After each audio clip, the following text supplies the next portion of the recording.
सभी भारतीय नागरिकों को मेरे नमस्कार। आज हम आरएसएस के वित्तीय व्यवहारों के बारे में थोड़ी सी बात करेंगे। आरएसएस का कहना है कि वह कोई पंजीकृत संस्था नहीं है। इसका मतलब यह हुआ कि किसी भी भारतीय बैंक में इसका अकाउंट नहीं है, क्योंकि आजकल बैंक अकाउंट के लिए किसी भी संस्था का पंजीकरण होना आवश्यक हो चुका है। अगर बैंक में अकाउंट नहीं है तो इसका मतलब ये हुआ कि संघ के सभी व्यवहार, वित्तीय व्यवहार जिस पैसे से चलते हैं वो पैसा कैश के रूप में ही होगा।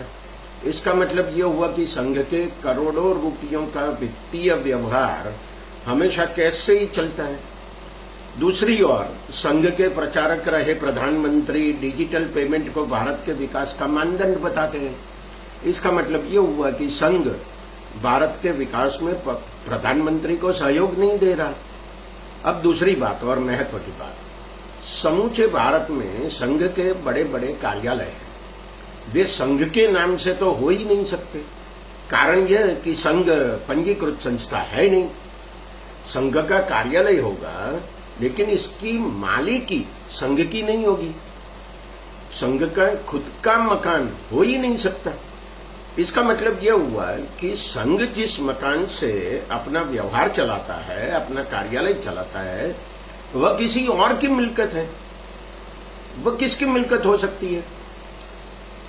सबसे पहले किसी व्यक्ति की हो सकती है, और वो व्यक्ति बहुत बड़ी पूंजीपति होगी, वो आयकर भरने वाली होगी।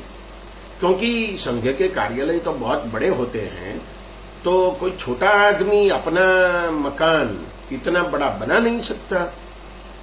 तो जो बड़े व्यक्ति ने इतना बड़ा मकान बनाया है वो संघ को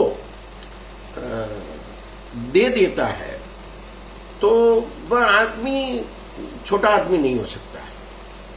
तो अगर संघ पारदर्शिता में मानता है तो वह क्या ये बता सकता है कि इसके कार्यालय किस व्यक्ति से या अलग अलग व्यक्तियों के समूह की मालिकी का है, इस व्यक्ति के जरिए ये दिया गया है। दूसरा, वह मकान किसी संस्था का भी हो सकता है जिसका पंजीकरण आवश्यक हो। संघ की खुद की 30 से ज्यादा संस्थाएं हैं, वह किसी एक संस्था का भी हो सकता है। तो ये भी बता दें कि वह किस संस्था का मकान है। तीसरा, किसी निजी कंपनी का भी वह मकान हो सकता है। अगर वह किसी निजी कंपनी का मकान है तो वो कंपनी कानून के तहत पंजीकृत होनी चाहिए। तो संघ यह बता दे कि वह किस कंपनी के मकान में से अपना कार्यालय चलाता है।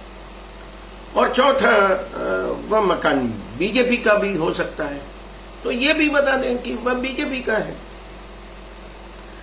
अब अगर इन चारों ने अपने मकान में संघ को मुफ्त में अपना कार्यालय रखने की अनुमति दी है तो कोई बात नहीं है।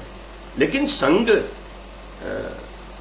मुफ्त में तो शायद नहीं होगा उस मकान में अपना कार्यालय चलाने में, शायद वो किराया देता होगा। तो इसका मतलब ये है कि वो कितना किराया देता है, और किराया वो कैसे देता है? चेक से देता है। चेक से तो दे नहीं सकता क्योंकि बैंक का अकाउंट नहीं होगा, तो वो कैश से देता है।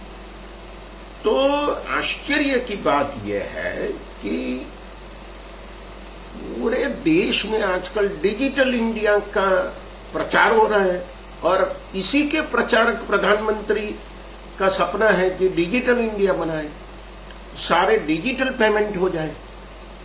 तो ये प्रधानमंत्री का सपना ही मिट्टी में मिला रहे हैं।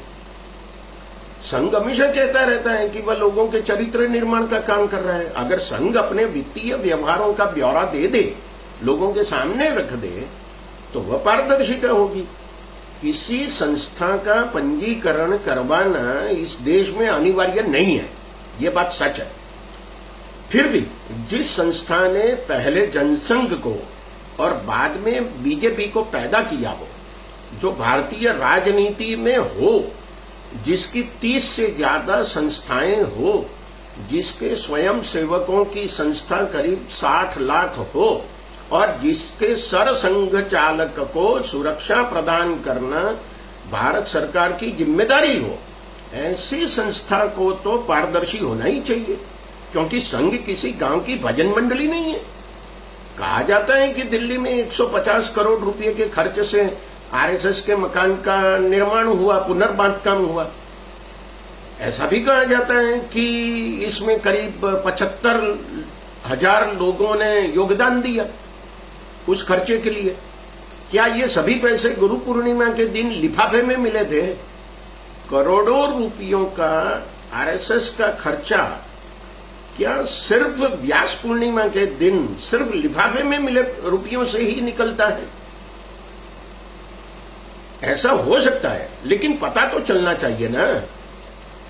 अगर संघ पारदर्शी हो जाए तो संघ के चरित्र का सबको पता चल सकता है और कोई संशय नहीं होगा, क्योंकि संघ का काम भारत में चरित्र निर्माण का है, ऐसा दावा तो बार बार किया जाता है।